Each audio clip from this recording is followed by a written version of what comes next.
What happens when a man thinks he's just another broke customer until he fires the arrogant manager on the spot? Let's dive to see. The sun hung low in the sky, casting long shadows over the rows of gleaming cars parked neatly at Prestige Motors. It was one of those days where every little detail seemed perfect, except for the man standing near the showroom entrance. His name was Ethan Carter, and though his appearance didn't scream wealth or success, there was something about him that commanded attention.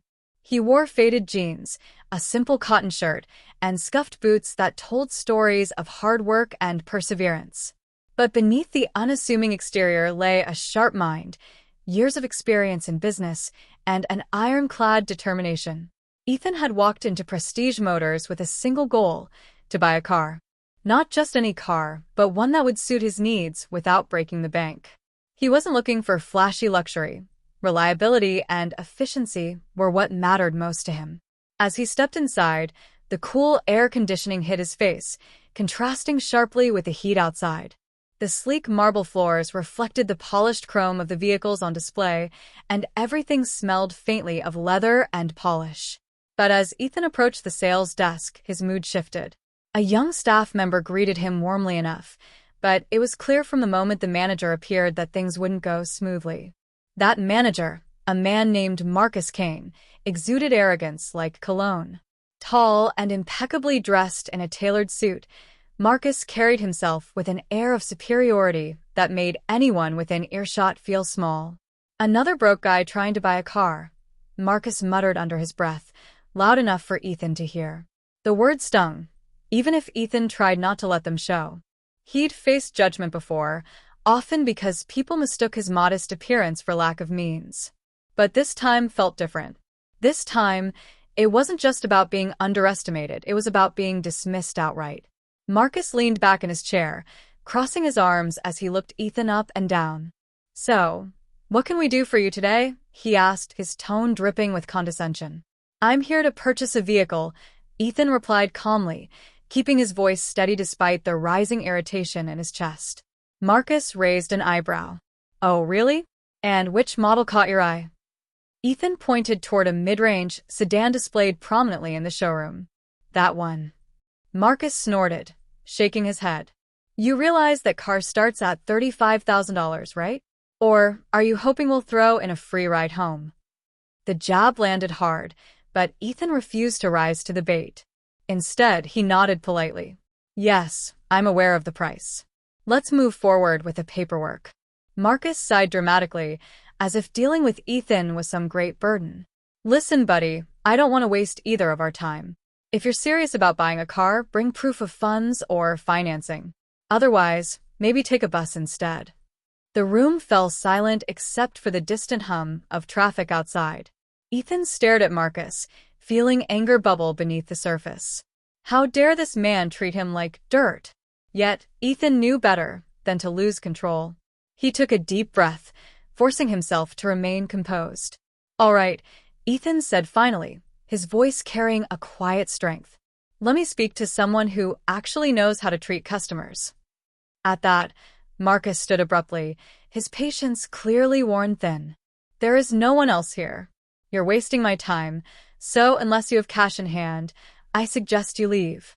For a brief moment, Ethan considered walking away. Why bother arguing with someone so close-minded? But then he remembered why he'd come here, to find a reliable car, and decided against backing down. "Fine," Ethan said, pulling out his phone. "If you won't help me, I'll call your boss." Marcus laughed coldly. "Go ahead. My boss trusts my judgment. He'll side with me." Ethan dialed the number provided on the dealership's website and waited while the line connected. After a few rings, a cheerful voice answered. "Good afternoon, Prestige Motors. How may I assist you?" "This is Ethan Carter," he began, speaking clearly. "I'm currently speaking with Marcus Kane, the manager at your dealership. Unfortunately, Mr. Kane seems unwilling to assist me further."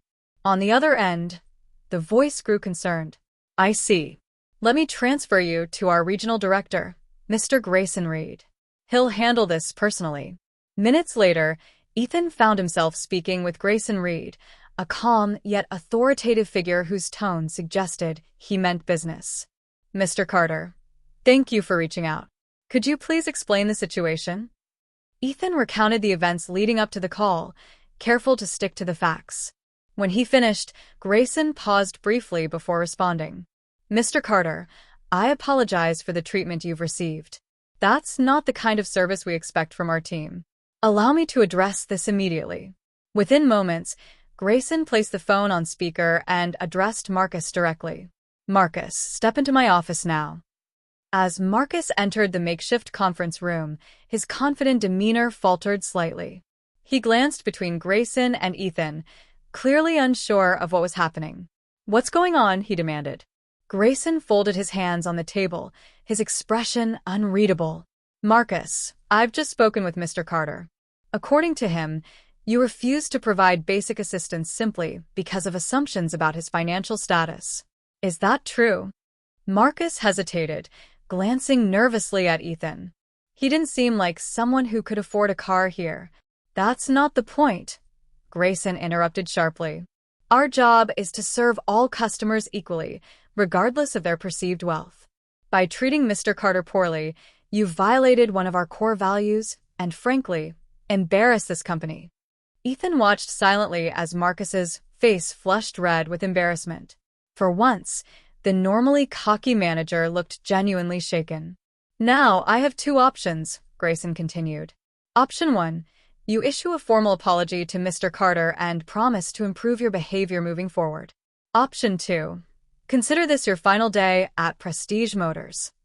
Marcus opened his mouth to protest, but Grayson held up a hand. "Think carefully, Marcus. Your decision will determine whether you stay employed here or walk out the door." After a tense pause, Marcus chose option 1.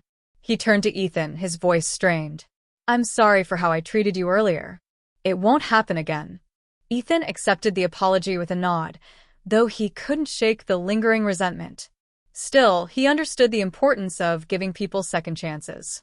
"Thank you," he said simply.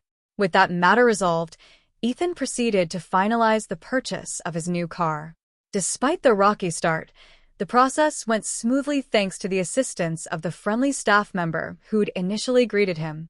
As they handed over the keys, Ethan felt a sense of satisfaction, not just from owning a reliable vehicle, but from standing up for himself in the face of injustice. The first twist came weeks later, when Ethan received an unexpected letter in the mail. It was addressed personally to him, bearing the logo of Prestige Motors. Curious, he opened it to find a handwritten note from Grayson Reed. "Dear Mr. Carter," the note read, "I hope this message finds you well. After reflecting on our interaction, I realized you possess qualities we desperately need at Prestige Motors. Would you be interested in joining our team as a consultant? Your perspective could help us create a more inclusive environment for all customers." Ethan stared at the letter in disbelief. He hadn't expected such an offer, especially after the ordeal with Marcus. Yet the idea intrigued him. Over the years, he'd built a successful career advising businesses on customer relations and leadership strategies. Perhaps this was an opportunity to make a real difference. After consulting with friends and family, Ethan accepted the position. He threw himself into the role, working closely with Grayson and the rest of the team to implement changes aimed at improving customer satisfaction. Under his guidance, Prestige Motors transformed into a model dealership known for its exceptional service and commitment to fairness. The second twist unfolded months later during a routine meeting. Ethan sat alongside Grayson and several other executives, discussing plans for expansion.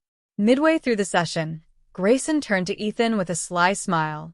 "Before we continue, there's something important I need to share." Ethan frowned, sensing something unusual. "What is it?" Grayson stood, clearing his throat. "Mr. Carter, when you first walked into our dealership, you weren't just another customer. You were a potential investor, a multimillionaire seeking to acquire a stake in our company. We staged that entire scenario to test both you and Marcus." Gasps rippled through the room as everyone processed the revelation. Ethan sat frozen, his mind reeling. All along, he'd been part of a grand experiment designed to gauge his character and resolve. Grayson chuckled softly. Don't worry, we wouldn't have done it without permission from higher-ups. And honestly, you passed with flying colors. Your ability to remain calm under pressure and advocate for yourself proved invaluable. That's why we want you to join us, not as a consultant, but as a full partner. For a moment, Ethan struggled to find words. Then, slowly, a smile spread across his face. I guess I owe Marcus a bigger apology than I thought. The room erupted in laughter, easing the tension. From that day forward, Ethan embraced his new role with enthusiasm, using his experiences to shape the future of Prestige Motors. Along the way, he learned valuable lessons about humility, resilience, and the power of staying true to oneself. And whenever he drove his trusty sedan, he reminded himself of the truth. Sometimes, life throws curveballs, not to trip you up, but to teach you something extraordinary.